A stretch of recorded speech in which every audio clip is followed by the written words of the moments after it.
Our community of sports investors has been crushing sportsbooks in recent weeks. My free NFL plays from the past 5 weeks have posted a 43-30 record against the spread. That corresponds to a 59% success rate. And if you have been a subscriber to my weekly NFL Lobster bet, we have earned a solid 5-2 record during the past 7 weeks. In Week 8, my favorite bet was the Texans to win straight up against the Niners. They won by a 9-point margin while dominating total yardage 475 to 223. What is my Lobster bet for Week 9? Gain exclusive access to this high confidence play by registering at the link below in the comments section. That being said, this video will present a prediction about each of Sunday's 12 NFL games. That includes 2 plays that receive the highest grade, A. Buckle up, it's time to dismantle the bookies again. I'm Professor MJ, currently staying in beautiful Aruba. Enjoy the show, my friend.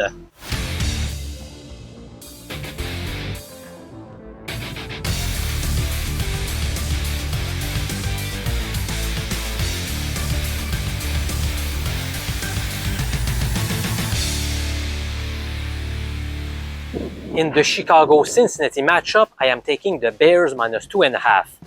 In other words, I am banking on the fact that they will win by a margin of at least 3 points. Joe Flacco has done a fine job with his new team, but he is listed as questionable for this game. He has an AC joint sprain to his shoulder. It seems possible that Jake Browning will be back under center. Browning has been a turnover machine this year. I am worried about the quality of play displayed by Caleb Williams recently though. In his first 3 games, he tossed 7 TD passes versus just 1 interception. Now, during the course of his past 4 games, he has obtained 2 touchdown passes and 3 picks. That's bad. Williams could not take advantage of a weak Baltimore defense last week, but they had a few guys back from injuries. I think this time, still facing a poor defensive unit, Caleb will find a way to put enough points on the board to get the W. The Bears have the better defense here. They rank 19th in terms of opponent EPA per play versus 31st for the Bengals. Here comes a premium pick, which means it is graded A. You can gain access to all of those high confidence plays across all sports on my site at mjpicks.com. In a great NFC North battle, I am backing the Lions minus 8 against Minnesota. Detroit is much stronger at home. So far this year, they have won by a margin of 31, 24, and 15 points inside Ford Field. Moreover, Dan Campbell's squad has been rock solid coming off its bye week. They will be well prepared for this contest. Sure, Minnesota's defense is above average, but it's not elite. To me, the Lions will score a bunch of points. The Vikings are coming off a game in Los Angeles, so they had to travel across the country. Carson Wentz is out for the remainder of the season, so the Vikings are going back to JJ McCarthy. He had a nice 4th quarter against the Bears, but in his other 7 quarters of play, he completed just 55% of his passes. Also, he was the victim of 4 turnovers and 9 sacks. My only concern is the health of Detroit's secondary. They were very depleted in their last game a couple of weeks ago against the Bucs, but they could get a few guys back like Terrion Arnold and Kirby Joseph. I am smelling a blowout, so I will roll with Detroit laying 8 points. My next pick also supports a pretty big home favorite. This time I am opting for the Packers minus 13 against Carolina. Prior to last week, the Panthers had faced teams whose combined record was 18, 29, and 1. They had never faced a good team. Then they got smashed by the Bills, and things won't get easier this week at Lambeau Field. The Packers are first in the NFL in terms of net yards per play. Will Carolina's defense keep the team in the game? I'm not so sure. They have given up an average of 27.8 points per game over the past 5 games. Their only good outing during this time span was against the Jets.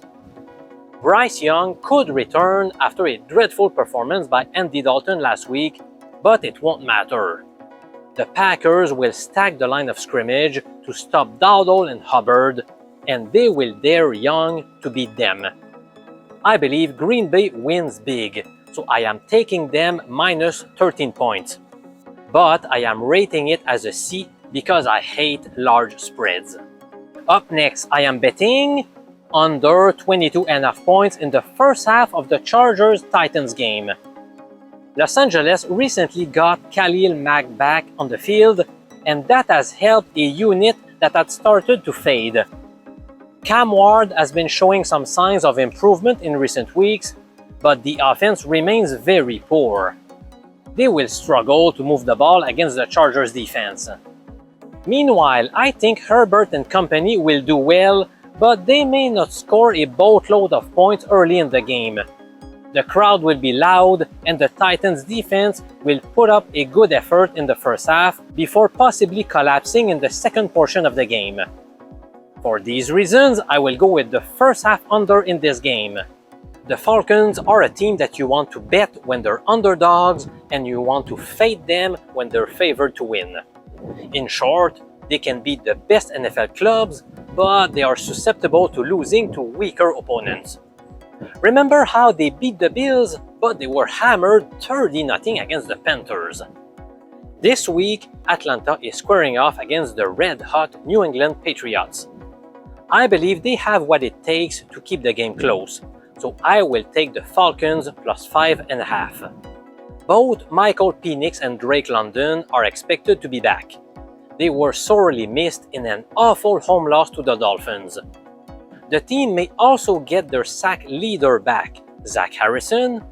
Also listed as day-to-day is safety Jesse Bates along with edge Jalen Walker.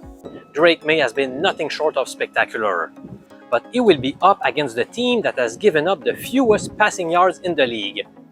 I'm not saying Atlanta will shut him down, but they could limit the damage. Also, New England's defense is 28th in the league in terms of DVOA, so I expect Atlanta to keep it close. The 49ers will be on the road for the 4th time in 5 weeks. Indeed, they played at Los Angeles, at Tampa Bay, returned home for a single game before heading to Houston and now New York. That's a lot of traveling that could take a toll on the players. Moreover, San Francisco could be looking ahead to a couple of divisional matchups against the Rams and the Cardinals. And the game will be played at 1 p.m., which corresponds to 10 a.m. body clock for them. As you can guess, from a betting perspective, I am taking the G-Man plus 3 against the Niners. It remains unknown at the moment whether Brock Purdy and Ricky Pearsall will be able to suit up for this match. That brings more uncertainty, which is why I am grading it as a C. I am betting the Colts team total to go over 26.5 in Pittsburgh. If you would have made this bet in each of Indy's 8 games this season, your record would sit at 7-1. Now the Colts are facing a defense ranked 25th in terms of EPA per play. I am confident that they can score a minimum of 27 points this weekend. Jonathan Taylor has racked up 5 games with 3 TDs, which is super impressive. He is certainly a MVP candidate. The last running back to get the award was Adrian Peterson in 2012. Right now, Taylor has 97 more rushing yards than any other tailback in the league. I believe the Broncos will pull off the upset in Houston, so I am taking their full game money line. Houston struggles a lot when facing teams with a good pass rush.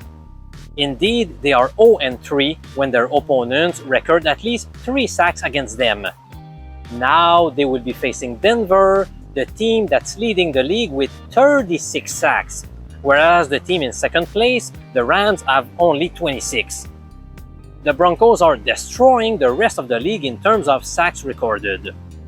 I would like to wish good luck to CJ Stroud, who is playing behind a porous offensive line. Granted, the Texans have been much stronger at home. They lost by 1 point against the Bucs, while defeating pretty easily the Titans and the 49ers. Stroud has played at a higher level recently, but he will get a stiff test this week. Meanwhile, can't you feel how Denver is surging? They scored 33 points in the fourth quarter against the Giants, and they followed up with 44 points against Dallas last week. Bo Nix has been playing much better, and his former college teammate Troy Franklin has been one of the reasons why the offense has been rolling. In the end, I think Denver comes out of Houston with the victory. Even though backing the Raiders does not make me feel comfortable, that's what I'm going to do here.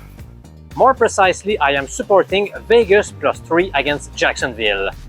I just don't trust Trevor Lawrence to win by 4 points or more on the road.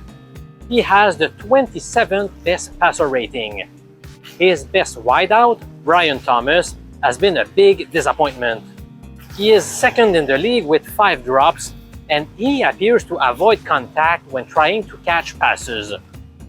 The Jaguars started the season with a 4-1 record, thanks to a boatload of turnovers in their favor. But they are falling apart after 2 straight losses.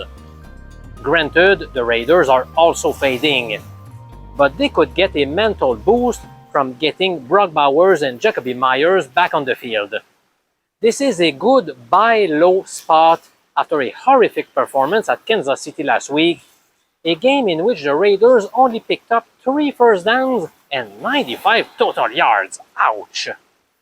I think Vegas will bounce back to either win outright or lose by a maximum of 3 points against a not-so-good Jacksonville squad. Yes, it's time for another premium play rated A. I am betting the New Orleans team total to go under 14.5 points.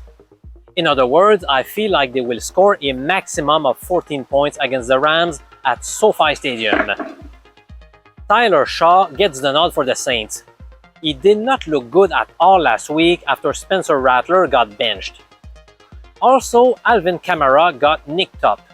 He's been playing with an ankle injury, and what happened last week might have aggravated the injury.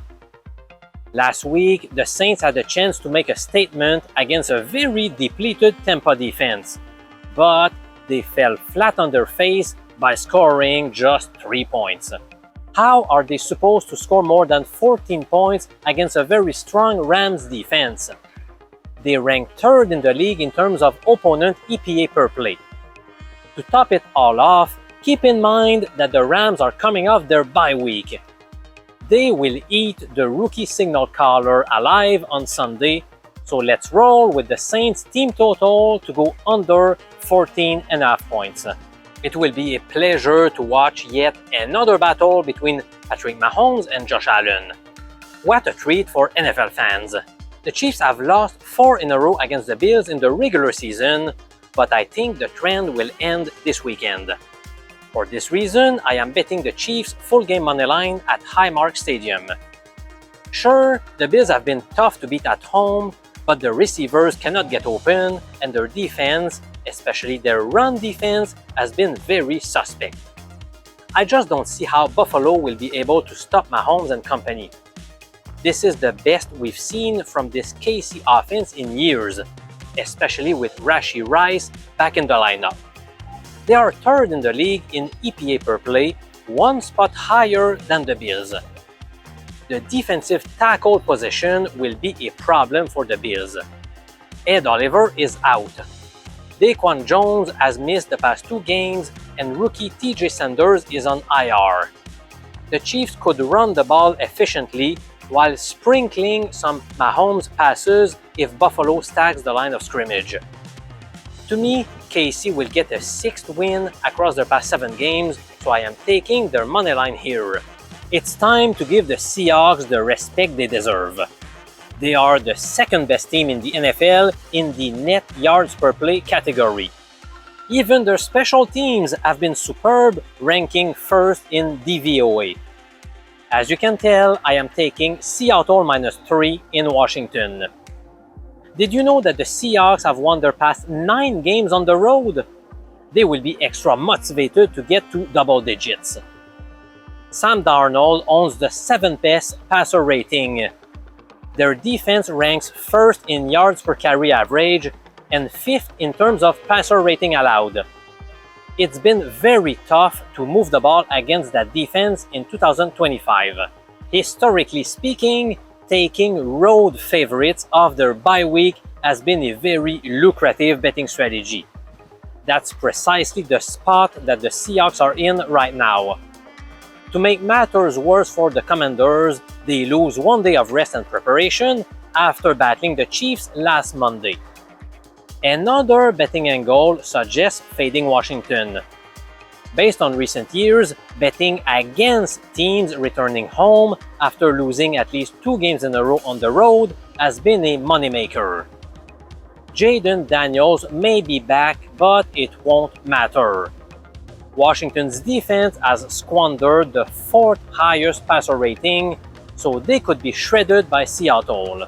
If you want to make money with your sports bets, I've got 2 products right now that have rewarded our subscribers big time. Product number 1, my weekly NFL lobster bet. This is what I believe is the best wager of the week in the NFL on sides and totals. Last week, the selection was Houston to win outright against the 49ers. We have won 5 of the past 7 lobster bets in the NFL, so you can join in the winning by signing up at the link below. And that pick comes with a money-back guarantee, by the way. Product number 2, my daily lobster bet. In short, this is what turns out to be the best value wager every single day across all sports. It could be on the NFL, the NBA, Major League Baseball, the NHL, or sometimes on tennis.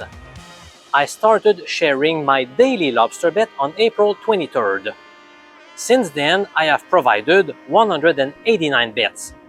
Those plays have generated a 116, 71, and 2 record, a 62% winning rate. A person risking $100 per play has earned a profit of $2,722.12 for a corresponding 14.4% return on investment. Now is the perfect time to join because I have opened up a package to get the daily lobster bet for each of the 30 days in November. You can sign up for this high-end gold package by following the link in the comments below. I'm Professor MJ. Thanks for watching and let's crush the bookies together, my friend.